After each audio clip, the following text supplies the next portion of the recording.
할렐루야. 복된 주일에 또 교회 현장과 가정에서 예배하는 모든 분들을 주님의 이름으로 또 환영하고 축복합니다. 오늘부터 우리 현장에서 예배드리는 인원들이 좀 늘었잖아요. 또 교회 학교도 다 현장에서 오픈해서 또 아이들의 그 소리도 또 생동감 있게 들리고 참 보기가 좋았습니다. 앞으로도 계속해서 더 좋아지는 우리 신앙생활과 또 예배 현장이 될 수 있도록 관심과 기도를 부탁드립니다. 또 오랜만에 만나는 우리 성도들도 계실 텐데 한번 좌우 앞뒤에 계신 분 바라보시면서 이렇게 한번 인사하면 좋겠습니다. 우리가 순종할 때 주님이 기뻐하십니다. 우리가 순종할 때 주님이 기뻐하십니다. 영어 철자로 만들어진 이야기 하나를 소개하려고 합니다. 여러분 한번 화면에 보시면 다 아는 영어인데요. 우리가 이제 하나님을 뭐라고 표현하죠? 일반적으로 God 이렇게 표현을 하고 또 우리가 사탄이라고 하는데 영어로 읽을 때는 Satan 이렇게 읽잖아요. 그런데 이 하나님을 표기하는 이 God이라고 하는 단어에 이 D를 빼면 어떤 단어가 됩니까? go라고 하는 거잖아요. go 다 아시잖아요. 가다, 전진하다 그런 의미가 있고 또 세이튼의 끝자리 an을 빼면 어떤 단어가 되죠? 우리가 안다의 과거형 set 이런 표현이 되는 거예요. 그래서 하나님을 뜻하는 하나님의 어떤 특징을 고우라는 관점, 또 사탄의 특징을 이 set이라고 하는 관점으로 생각해 보면 나름 의미가 있다 이렇게 생각이 돼요. 하나님께서는 언제나 상황 가운데 좌절하지 말고 어디로 나아가라? 믿음으로 나아가라. 하나님께서 인도해 주시는 대로 나아가되 이 믿음의 발걸음으로 전진하라. 하나님께서 우리에게 말씀하십니다. 그러나 반대로 이 사탄은 늘 어떻게 우리를 유혹합니까? 우리의 상황과 환경이 여의치 않잖아요. 힘들잖아요. 주저앉아라. 뭐 더 힘든데 일어나려고 하느냐? 뭐 힘든데 걸어가려고 하느냐? 뭐 힘든데 달려가려고 하느냐? 그냥 그 상황에 안주하고 있어도 돼. 이렇게 우리를 유혹하고 있다는 것입니다. 사랑하는 성도 여러분, 여러분의 지금의 신앙의 상태가 어떻습니까? 혹시라도 주저앉아 계신 분들이 있습니까? 다시 한번 일어나 주님께서 말씀하시는 방향을 향해 믿음의 한 걸음을 내딛는 전진하는 우리가 되었으면 좋겠습니다. 그런 의미에서 우리의 삶의 자리에 이 하나님의 음성을 듣는 것이 참 중요하죠. 민감하게 하나님의 음성을 듣고 더 나아가 삶의 자리에 순종하는 것이 우리 가운데 필요함을 보게 되는 것입니다. 그런 의미에서 이 순종이라고 하는 것은 하나님의 말씀을 잘 듣는 것으로 끝나는 게 아니라 우리의 삶의 자리에 행동이나 실천으로 나타날 때 우리가 온전한 순종이라고 하는 거예요. 그러다 보니까 사실 순종에는 뭐가 필요하냐? 믿음의 용기가 필요한 것이죠. 믿음과 현실은 괴리감이 있을 수 있는데 그럼에도 불구하고 하나님을 신뢰하는 가운데 주시는 말씀 앞에 행동으로 나타내는 건 믿음 어린 순종의 용기가 필요한 법입니다. 그런 의미에서 영적 리더로 이 순종의 어떤 모델이 되는 사람이 누구냐? 저는 여호수아라고 생각을 합니다. 그래서 9월 한 달 여호수아서를 함께 살펴보면서 이 큰 틀에서는 이 순종의 관점에서 여호수아와 백성들이 어떤 신앙생활을 하게 되었는가 우리가 함께 생각해 보려고 합니다. 오늘 말씀도 마찬가지죠. 여호수아와 백성들이 하나님의 말씀에 온전히 순종할 때 하나님께서 그들에게 어떤 역사를 보여주셨는가 우리가 그 부분을 한번 생각해 보겠습니다. 오늘 말씀의 이제 배경이 좀 이런 거예요. 이스라엘 백성들이 출애굽을 하고 광야에서 40년을 살았습니다. 1세대들은 다 죽었고 2세대들이 요단강 건너 가나안 정복 전쟁에 맞닥뜨리게 된 거예요. 그때 처음 만난 성이 바로 오늘 본문에 나오는 여리고 성을 만나게 된 거예요. 처음 상대치고는 꽤 강한 여리고 성과 사람들을 만나게 되었습니다. 나중에 이 성경의 고고학자들이 이제 한번 밝혀보니까 이 여리고 성의 특징이 이렇습니다. 여리고 성의 특징 중에 하나는 이 외벽과 이 내벽으로 되어 있는 이중 구조가 좀 특이했다 이렇게 이야기를 해요. 그래서 이 외벽과 이 내벽의 거리가 3.5m에서 한 4.5m 정도 되는 상당히 폭이 넓은 거죠. 그러다 보니까 어떤 말이 있었냐면 마차가 그 사이를 지나갈 정도로 넓었다. 그 정도로 견고한 성이었다. 이렇게 이야기를 하고요. 그 다음에 높이는 한 9m 정도 되는 것입니다. 뭐 아파트로 얘기하면 8층이나 9층 정도. 그러다 보니까 멀리서도 여리고가 보이는 웅장한 그런 성이었노라고 이야기를 합니다. 그리고 성 둘레는 한 600m. 이렇게 이제 밝혀지고 있습니다. 오늘 우리가 함께 읽지는 않았지만 오늘 본문이 시작되는 6장 1절 말씀에 보면은 이 여리고 성 사람들이 이번 전쟁을 어떻게 준비하는가 그 부분이 잘 묘사되어 있어요. 1절을 한번 보시면 이스라엘 자손들로 말미암아 여리고는 굳게 닫혔고 출입하는 자가 없더라. 그러니까 이 말의 의미는 이런 뉘앙스가 좀 있습니다. 이 볼트로 재고 빗장을 걸었다. 다시 말하면은 수비로 들어간 거죠. 성문을 굳건히 잠그고 전쟁에 대비하고 있는 그런 모습들. 그래서 요새화된 이 여리고성을 함락시키기는 어려운 그런 뉘앙스가 사실은 1절에 들어가 있습니다. 우리가 흔히 이제 성을 무너뜨리는 전쟁을 공성전이라는 말을 좀 쓰거든요.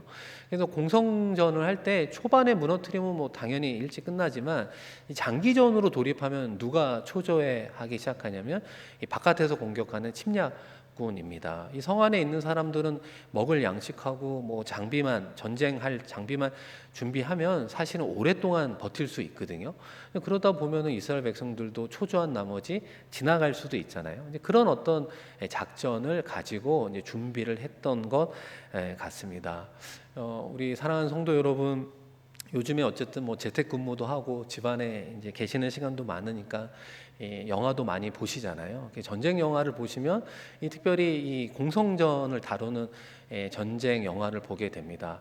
이 성을 무너뜨리는 방법은 거의 뭐 몇 가지 나와 있거든요. 앞이 뾰족한 뭐 이런 큰 나무를 준비해서 여러 사람들이 성 중앙에 있는 문을 뚫고 들어가는 방법이 하나 있고, 또 하나는 9m 되긴 해도 사다리를 준비해서 가까이 접근해서 사다리를 대고 올라가거나, 뭐 갈고리에 줄을 달아서 던져서 올라가거나, 어쨌든 성 안에 이제 들어가야 되잖아요.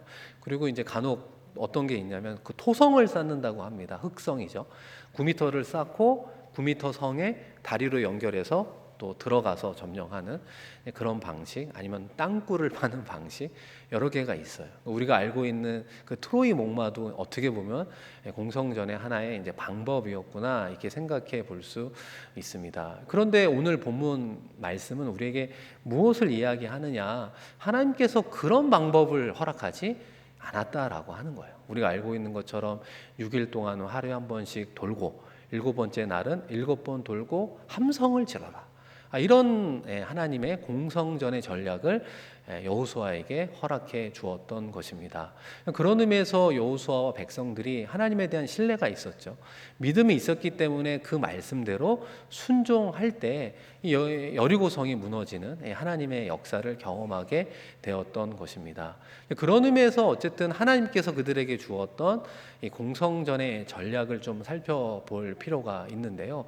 이 하루에 한 번씩 이 성을 돈다고 말씀을 드렸잖아요. 그런 행렬 가운데 순서가 있었습니다.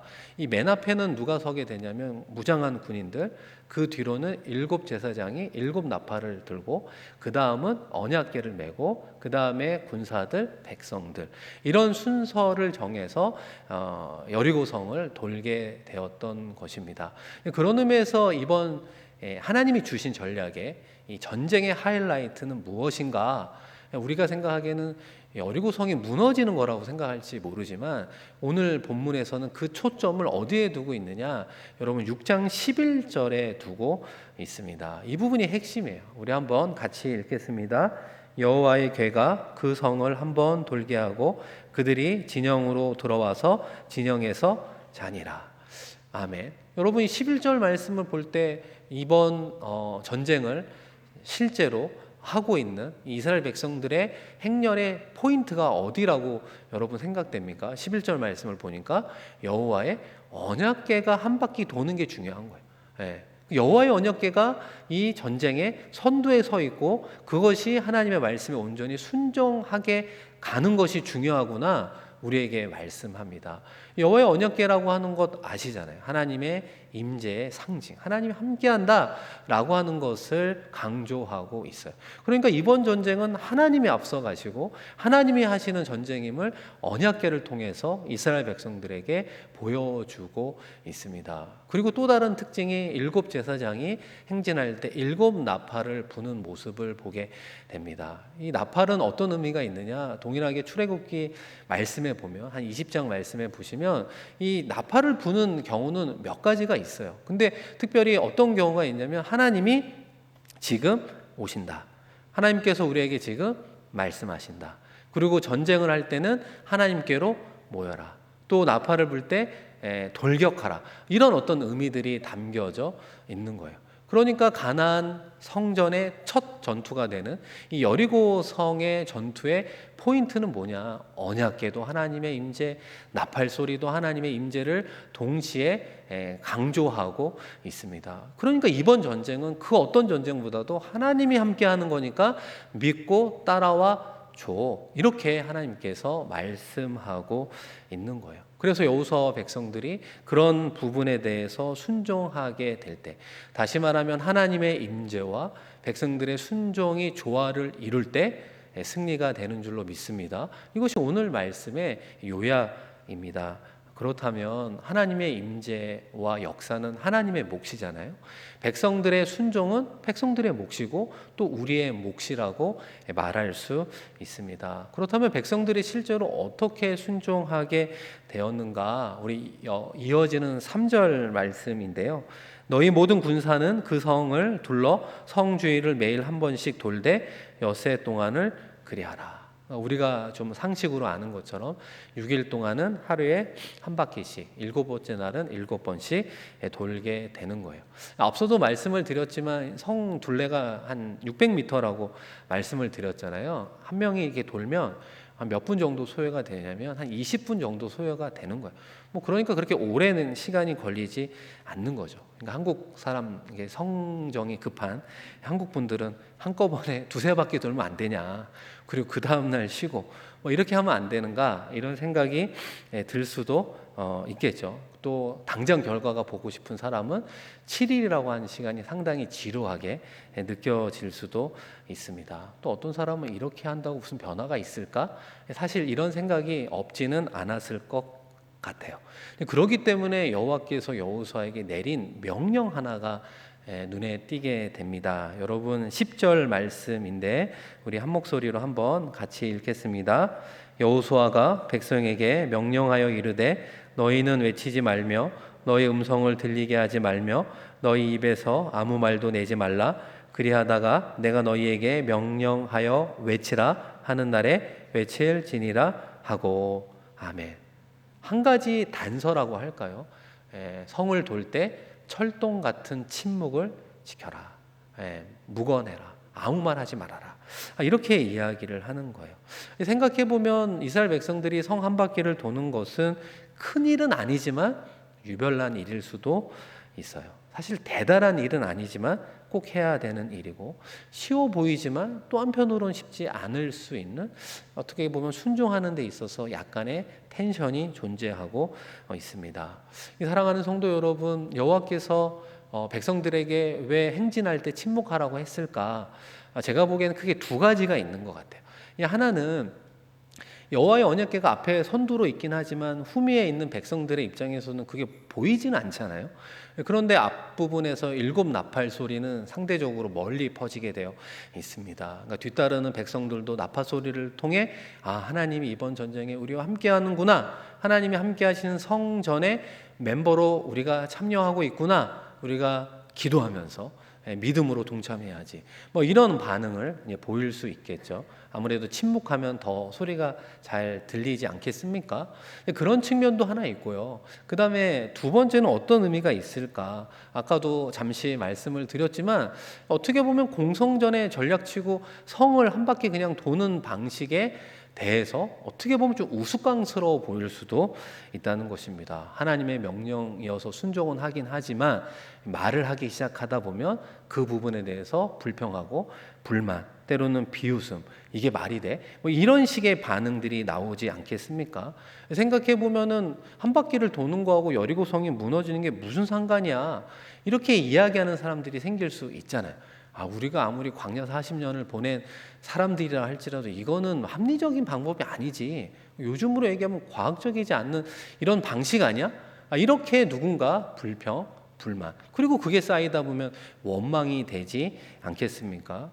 이 사랑하는 성도 여러분, 공동체를 와해시키고 무너뜨리는 것은 다른 게 아니라 이런 원망의 말 한마디가 공동체를 무너뜨리게 한다는 사실입니다. 너무나 빠르게 전염이 되는 것이죠. 그러다 보면 공동체가 시끄러워지고 하나님에 대한 신뢰의 관계가 사실은 오염되게 된다라고 하는 거예요. 이 부분을 염려하는 것이 아닌가 생각하게 됩니다. 우리가 일반적으로 우리 교회 이야기가 아니라 일반적으로 교회에서 이런 일들이 참 자주 있습니다. 주님께서 주셨던 지상 명령, 땅 끝까지 이르러 내 증인이 되라, 이런 말씀 하시잖아요. 이 선교에 힘써라. 그래서 어렵고 힘든 가운데 막 선교에 힘써요.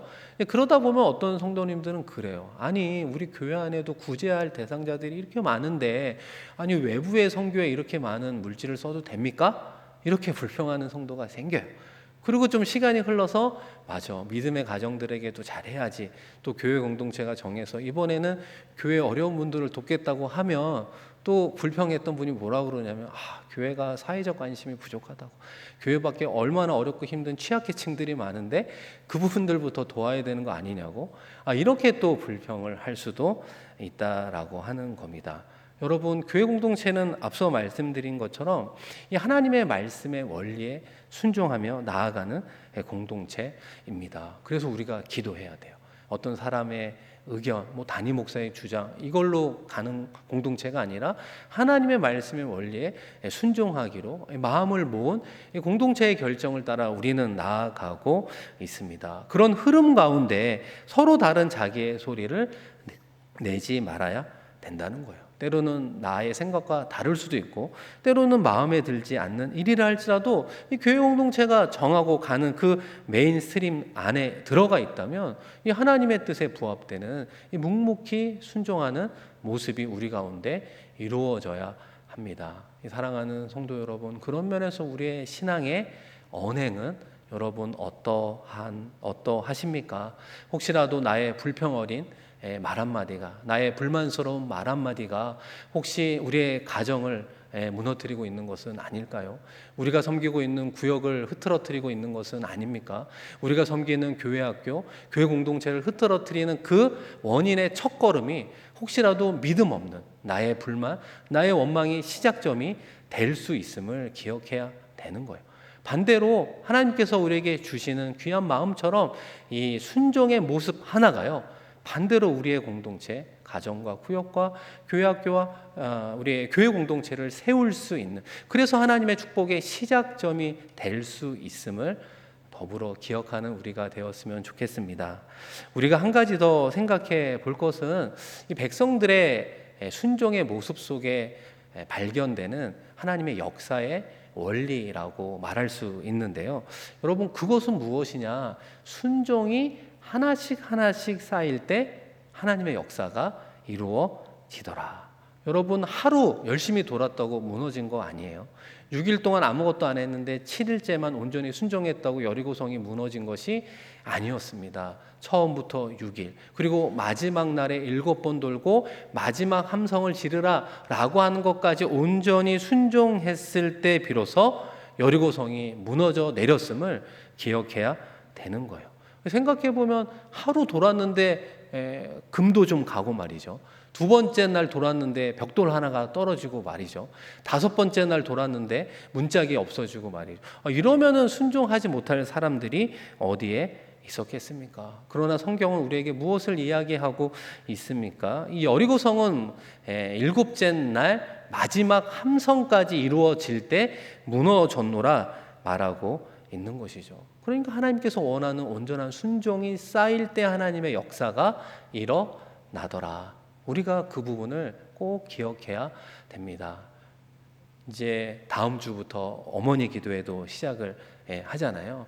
이 어머니 기도회 준비하면서 그런 생각을 좀 했습니다. 이 기도의 단을 쌓아라, 그런 말을 우리가 종종 하거든요. 이 부모님의 기도에 쌓은 그런 은혜 때문에 자녀 세대에 하나님의 어떤 은총을 받습니다. 이런 경험을 참 많이 이야기를 합니다. 기도의 단을 쌓아갔을 때 당대에 받기도 하지만 그 다음 세대에 하나님께서 은혜를 와 자비와 긍휼을 허락해 주시는 것이 아닌가, 우리가 경험적으로 말을 한단 말이죠. 이 동일한 맥락에서 오늘 말씀을 통해 우리가 다시 한번 무슨 단을 쌓아야 되겠습니까? 순종의 단을 쌓아야 되는 거예요.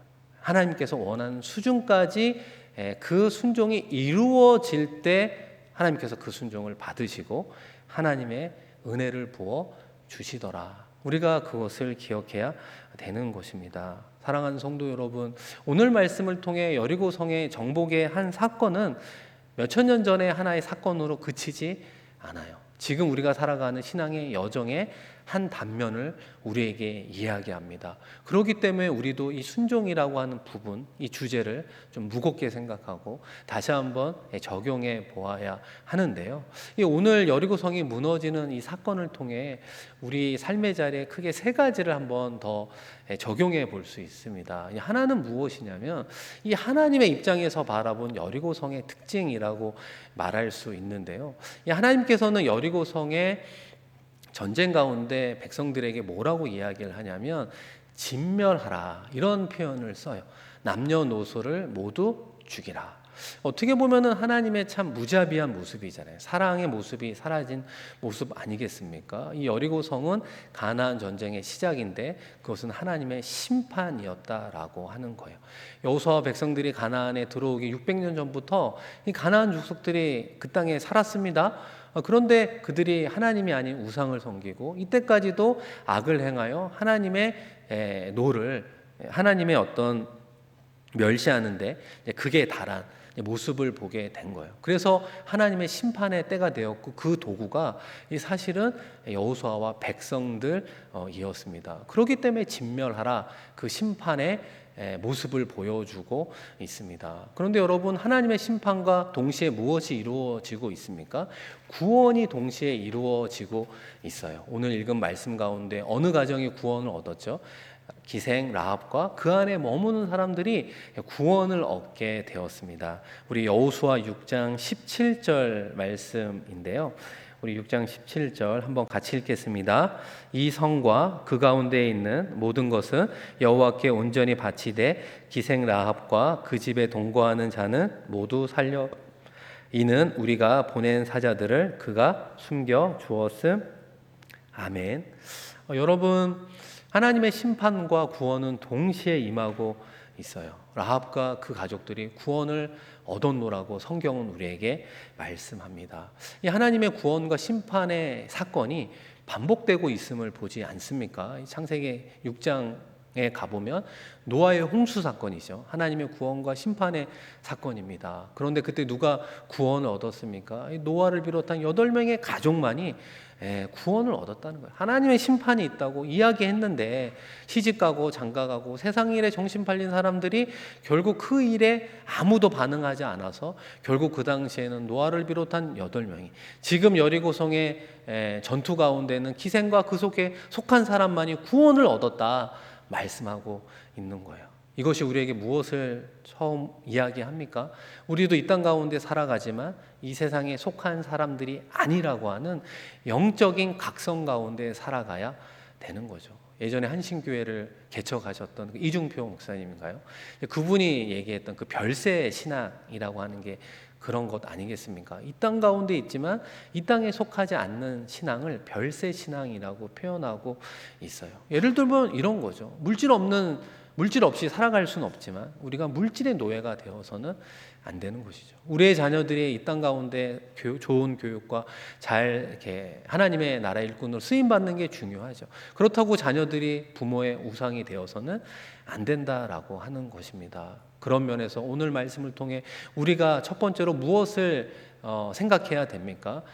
깨어 기도해야 되는 것입니다. 무엇을 기도해야 될까요? 하나님을 두려워하게 해달라고.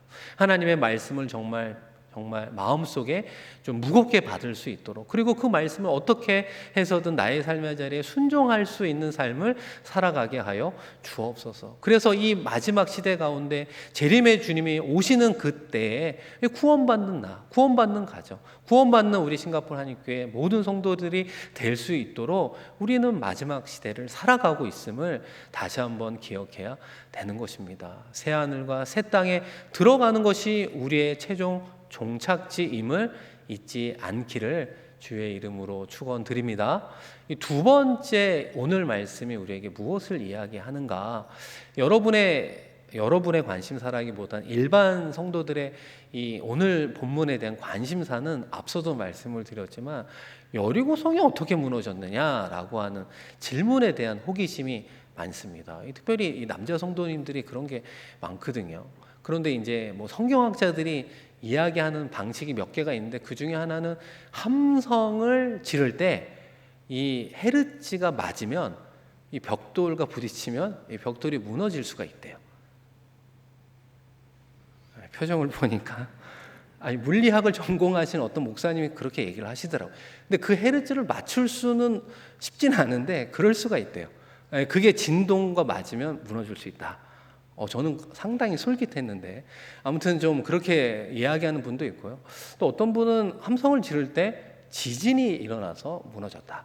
뭐 이렇게 얘기할 수도 있습니다. 근데 이제 오늘 말씀 20절은 뭐라고 표현하느냐?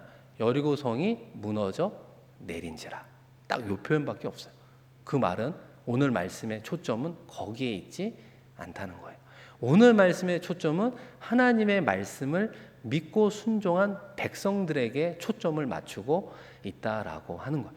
그것이 하나님께서 여호수아와 백성들을 구원하는 방식이라고 말할 수 있습니다. 구원하는 실제적인 신뢰 표본이라고 말할 수 있어요. 우리는 이와 같은 방식으로 구원을 누리며 살아가는 존재라는 걸 기억해야 됩니다. 여러분, 이게 무슨 말이냐면요, 예수 그리스도의 십자가의 사건도 마찬가지 아닐까요? 2000년 전에 예수님의 십자가의 죽음이 나하고 무슨 상관이에요? 팔레스타인에 살고 있는 사람들도 아닌데, 경험하지도 않았는데, 보아지도 않았는데 그분이 피를 흘렸다고 나의 죄, 인류의 죄가 사하여진다는 게 도대체 무슨 연관성이 있어요? 라고 물을 수 있을 때 사실은 어떤 정확한 대답을 하지 못할 수도 있어요. 그건 하나님께서 우리에게 제시하신, 구약으로부터 신약에 이르기까지 제시하신 하나님의 구원의 방식인 거예요. 그 구원의 방식에 우리는 믿음으로 반응하느냐, 그리고 그것이 순종까지 나타나느냐, 그러면 너희가 구원을 얻으리라 주님께서 말씀해 주고 있습니다. 그런 의미에서 예수 그리스도가 우리의 구원자임을 믿으십니까? 그런 믿음으로 이 시간 하나님을 예배하는 예배자입니까? 그렇다면 여리고성이 무너진 것도 그런 구원의 방식을 믿는 믿음으로 받아들일 때 우리 가운데 역사하게 되는 줄로 믿습니다. 하나님의 구원의 방식을 우리 모두는 그렇게 받아들여야 되는 거예요. 그리고 그것이 마지막으로 중요한 이유가 무엇입니까? 우리가 살아가는 삶의 자리에서 여리고성을 만나게 된다는 거예요. 구원받은 하나님의 자녀로 살아가지만 거대한 여리고성, 나의 힘으로 물리칠 수 없는 여리고성을 만날 때가 있다는 것입니다. 물리적인 힘으로 회파할 수도 없고, 나의 정신력으로 어떻게 무너뜨릴 수도 없고, 나의 경험으로도 어찌 해볼 수 없는 여리고성을 우리의 인생 가운데 맞닥뜨릴 때 오늘의 말씀을 기억하시면 좋겠습니다. 여리고성을 하나님께서 어떻게 무너뜨리셨습니까? 우리에게 무엇을 요구하셨습니까? 순종이 쌓일 때까지 포기하지 않는 순종의 모습을 주님께서 우리에게 원하고 있다는 것입니다. 그 여정 가운데 있는 분들이 있을 수 있죠. 그러다 보면은 그 믿음의 침묵이 깨져요. 내 마음속에 수많은 말들이 막 이렇게 들려오지 않습니까? 이래서 될까? 이 방식이 정말 통할까? 도대체 언제 문제는 해결될 수 있을까? 꼬리에 꼬리를 무는 부정적인, 불신앙적인 생각들이 우리의 마음을 채울 수 있다는 것입니다. 그럴 때 다시 한번 우리의 생각과 마음을 다잡고 오늘의 말씀을 꼭 기억하시면 좋겠습니다. 아니야, 주님께서 약속해 주셨어. 주님께서 함께 해주시면 승리할 수 있다고 말씀해 주신 그 약속을 믿는 믿음으로 내가 오늘도 살아가리라. 이번 한 주도 살아가리라. 한 달이 지나도 아무런 변화가 없고 주변에서 속으로 비웃는 소리가 들릴지라도 내가 1년 동안 끝까지 순종하며 나아가리라. 이런 믿음의 결단으로 나아가는 우리가 되어야 하는 것입니다. 그럴 때 그 기도의 단이 쌓이듯이 순종의 온전함이 이루어질 때 하나님께서 우리의 삶의 자리에 만난 여리고성을 무너뜨려 주시리라 믿습니다. 그런 믿음의 승리의 삶을 살아가야 되지 않겠습니까? 사랑하는 성도 여러분, 코로나19 이 팬데믹 가운데 혹시라도 내가 맞닥뜨린 여리고성과 같은 거대한 존재가 있다면 무엇입니까? 그리고 그것을 주님과 함께 해결해 보려고 했는데 어느 순간 포기해버린 나의 모습이 있지는 않습니까? 오늘부터 이번 한 주 다시 한번 주님을 신뢰하고 다시 한번 순종의 발걸음을 내디디며 믿음으로 전진하는 우리가 되었으면 좋겠습니다. 마지막 함성이 일어날 때 무너졌던 하나님의 역사를 기억하며 주님께서 이루어 주실 때까지 끝까지 믿겠습니다. 그 순종의 발걸음을 내디디며 나아가는 저와 여러분 되기를 주의 이름으로 간절히 축원드립니다. 우리 이 시간 함께 말씀을 기억하며 기도하겠습니다. 코로나19 가운데 어려운 모습이 너무나 많이 있죠. 건강과 안정과 우리 자녀들의 인생과 우리의 생업의 문제와 말할 수 없는 우리 관계의 어려움 속에서 살아가고 있습니다. 도저히 내가 할 수 없어 포기해버린 영적인 여리고성이 너무나 버티고 있어 힘들 때가 있지 않습니까? 다시 한번 오늘 말씀을 기억하면 좋겠습니다. 하루 이틀 순종해서 무너지지 않았습니다. 7번째 날 7번 돌고 마지막 함성을 지를 때 여리고성이 무너졌음을 다시 한번 우리 모두가 기억하며 하나님이 원하시는 그 순종의 삶을 끝까지 살아가겠습니다. 삶의 자리에서도 여리고성이 무너지게 하시고 우리의 인생의 끝자락에서도 기생 라합처럼 노아처럼 구원 얻는 하나님의 가정으로 하나님의 자녀로 살아가는 우리가 되게 하여 주옵소서. 우리 말씀 기억하며 간절히 하나님께 기도합니다. 하나님 아버지, 오늘 우리에게 복된 주일을 허락하여 주시고 다시 한번 주님을 찬양하며 말씀과 기도로 나아가게 하시니 고맙고 감사합니다. 수천 년 전에 이스라엘 백성들이 맞닥뜨린 여리고성과 같이 너무나 거대한 존재가 내 앞을 가로막고 있을 때가 많습니다. 불가능한 여리고성 분명히 무너뜨려야 되는데 물리적인 힘으로 정신력으로 나의 능력과 경험으로는 어찌 해볼 수 없는 여리고성을 맞닥뜨릴 때 오늘의 말씀을 기억하는 우리가 되게 하여 주옵소서. 우리와 앞서 행하시는 여호와 하나님 언약궤를 통해서 아버지 하나님 성전의 선두에 서신 것처럼 우리의 인생의 선두에 서 주시옵소서. 여리고성을 무너뜨리기 위해서 주님 준비하여 주시옵소서. 우리에게 원하시는 바를 말씀해 주실 때 끝까지 순종할 수 있는 믿음을 더하여 주시옵소서. 순종의 아름다운 모습이 아버지 하나님 포기되지 않을 수 있도록 역사하여 주시옵소서. 사탄은 자꾸만 우리로 하여금 그만하면 됐다고 우리로 앉히고 있는 유혹 가운데 있습니다. 유혹을 밀리치게 하시고 주님께서 명하신 그곳을 향해 믿음으로 전진하며 나아가는 우리가 되게 하여 주시옵소서. 그리하여 그때 정말로 여리고성이 무너졌을 때 우리의 하나님께 영광 올려드리며 하나님의 은혜를 찬양하며 하나님의 영광을 올려드리는 우리 모두가 되게 하여 주시옵소서. 아버지 그 경험을 통해 우리의 심령이 살아나게 하시고 우리의 가정 공동체가 살아나게 하여 주시고 우리의 교회와 우리의 교회 학교와 우리의 교회 공동체가 살아나 아버지 하나님 변화되게 하여 주셔서 아버지 하나님 동남아시아를 변화시키는 하나님 선교의 축의 귀한 역할도 감당할 수 있는 우리 모두가 되게 하여 주시옵소서.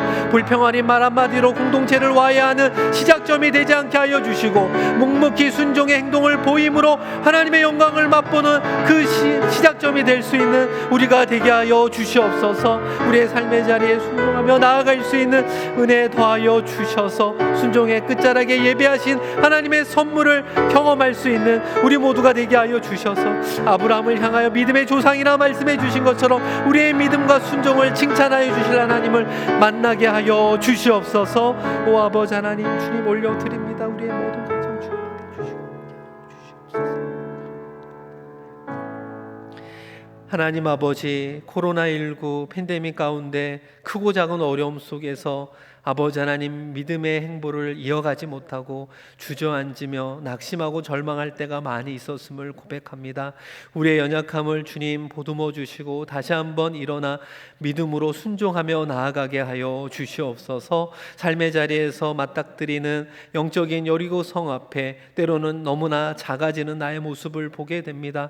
물리쳐야 되는데 어떻게 해야 될지, 물리적인 힘으로 정신적인 능력으로 나의 경험으로 해결할 수 없는 그 일을 주님께 올려드리오니 주님 해결하여 주시옵소서. 그 일을 위하여 앞서 행하여 주시옵소서. 그리고 주님을 따르는 순종의 그 길을 주님께서 원하는 수준까지 순종의 단을 쌓아가 주님을 기쁘시게 하는 우리가 되게 하여 주셔서 궁극적으로 이 땅에서도 승리하게 하시고 재림의 주님 앞에서도 구원 얻을 수 있는 놀라운 믿음의 가정, 믿음의 족속들로 삼아 주시옵소서. 감사드리며 귀하신 예수 그리스도의 이름으로 축복하며 기도드립니다.